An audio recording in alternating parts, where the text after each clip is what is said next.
Singapore, a small island nation nestled at the tip of the Malay Peninsula, is often described as a city in a garden. It's a place with a global reputation for efficiency, prosperity, and order, where everything seems to run like clockwork.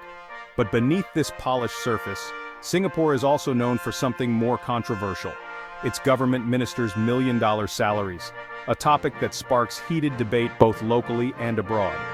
Why does a country smaller than New York City pay its leaders more than almost anyone else in the world? What's the reasoning behind these eye-popping figures? This isn't just about money, it's about how Singapore values leadership, public service, and the people who steer the nation's future. Should leading a nation be a noble sacrifice, or a high-paying profession that competes directly with the private sector for the best minds? Singapore chose the latter, arguing that high pay is not just a perk, but a necessity, key to its stability, integrity, and ongoing success. The government claims this model keeps corruption at bay, attracts top talent from all walks of life, and ensures that only the most capable individuals lead the country. Yet, the numbers are staggering, and many Singaporeans question if this approach creates a growing divide between leaders and ordinary citizens, fueling resentment and debate. In most democracies, public service is seen as a duty, a calling, not a path to immense wealth or personal gain.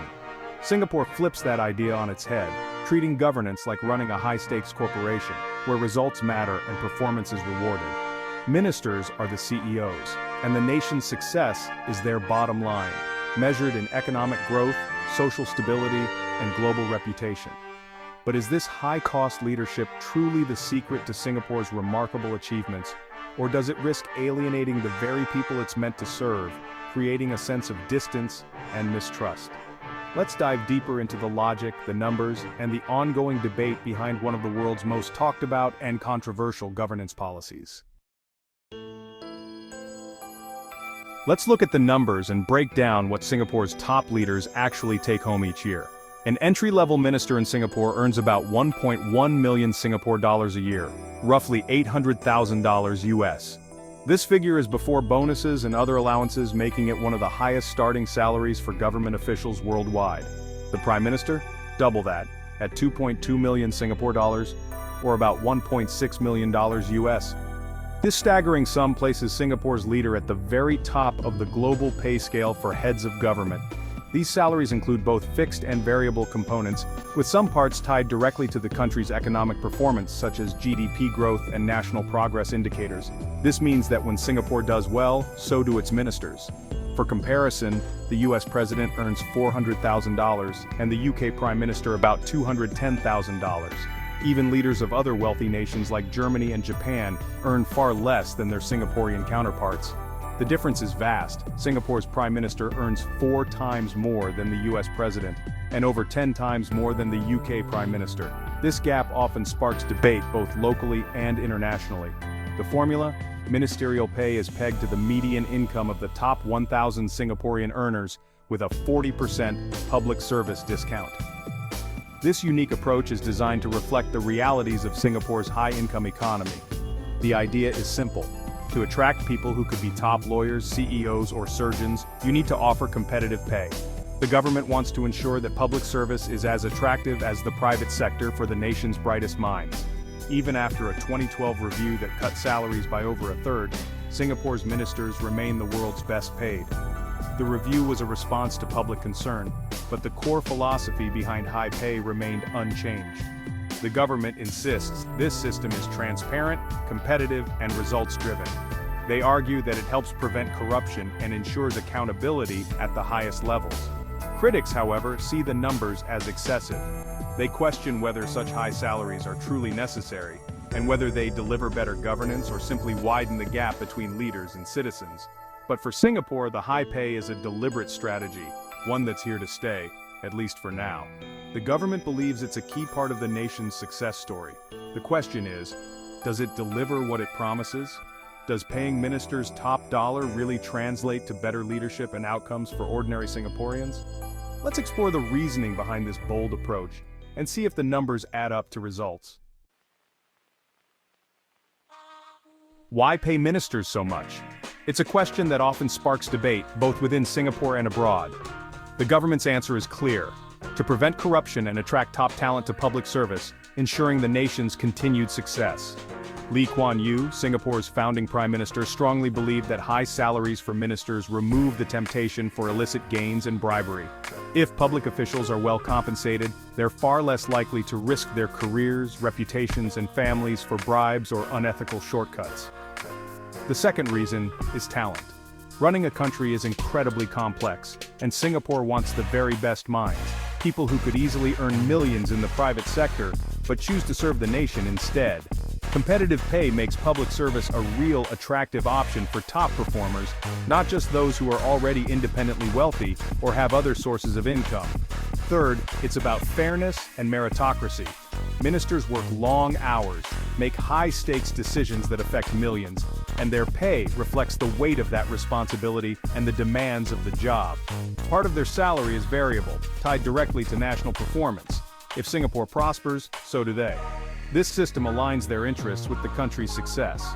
The government argues this model keeps politics clean, competitive, and attractive for future generations, inspiring young Singaporeans to consider public service. Lower pay, they warn, could drive away talented individuals or attract only those with other motives, risking the quality and integrity of leadership. For Singapore, high salaries are seen as an investment in honest, capable leadership, one that pays off in stability, growth, and trust in government. Singapore's pay system is all about results. Ministers' bonuses depend on national performance, real income growth, unemployment, GDP. If the country thrives, so do its leaders. If not, their pay drops. This pay-for-performance model borrows from the corporate world, making ministers accountable for the nation's success.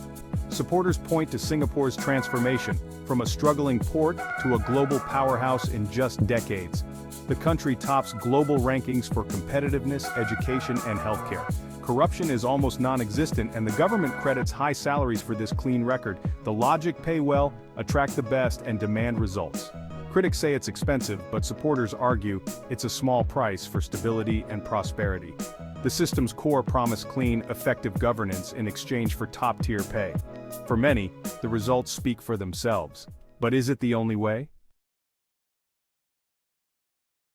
Not everyone is convinced. Critics argue that million-dollar salaries create a disconnect between leaders and ordinary Singaporeans.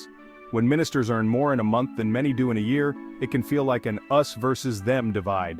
Some say public service should be about duty, not dollars, and that benchmarking pay to top private sector earners misses the point. They question whether high pay really guarantees better governance or prevents corruption. Other countries, like those in Scandinavia, pay their leaders far less but still achieve clean, effective government. There's also concern that tying ministerial pay to the top 1% fuels income inequality. As private sector salaries rise, so do ministers, leaving average citizens further behind. Critics call for a new benchmark, perhaps linked to the median wage. The debate: is Singapore's model a pragmatic solution, or does it come at too high a social cost? The government stands firm. They argue that high salaries don't create distance, they keep leaders grounded through regular meetings with citizens. Asking top talent to take a massive pay cut for public service, they say, is unrealistic in today's world. The goal is to make politics viable for the best, not just the wealthy. Singapore's unique context, a small, resource-poor nation in a tough region, demands exceptional leadership. The high pay system, they argue, is part of a broader strategy for long-term stability. The 40% public service discount is meant to balance competitiveness with public duty. Pegging salaries to the median wage, they say, would make public service unattractive to top talent. For the government, it's about results, not just ideals. Supporters point to Singapore's achievements as proof the system works. Ministers with private sector expertise have built a stable, pro-business economy and managed massive sovereign wealth funds. World-class infrastructure, like Changi Airport and public housing, are credited to capable leadership. Social policies, such as the Central Provident Fund, provide security for citizens. During crises like COVID-19, ministers acted swiftly, drawing on deep reserves built over decades. These successes, supporters argue, aren't accidents. They're the result of attracting and rewarding top talent.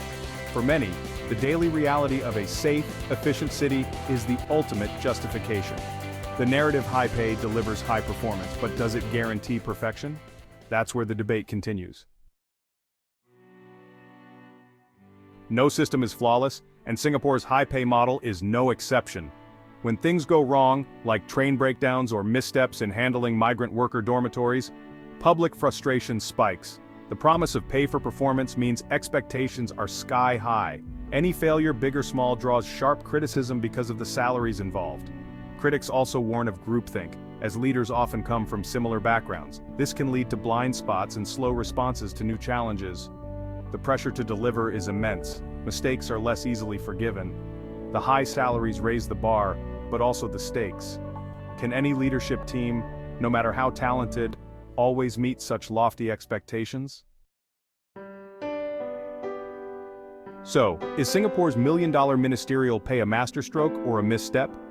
The country's success is undeniable: prosperity, safety, and world-class public services. The government credits clean, competent leadership, made possible by competitive salaries. But the costs, social tension, high expectations, and questions about empathy are real.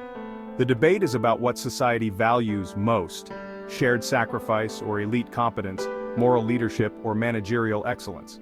Singapore's model is unapologetically pragmatic, betting that top talent delivers top results. For a small resource-poor nation, it may have been the right call.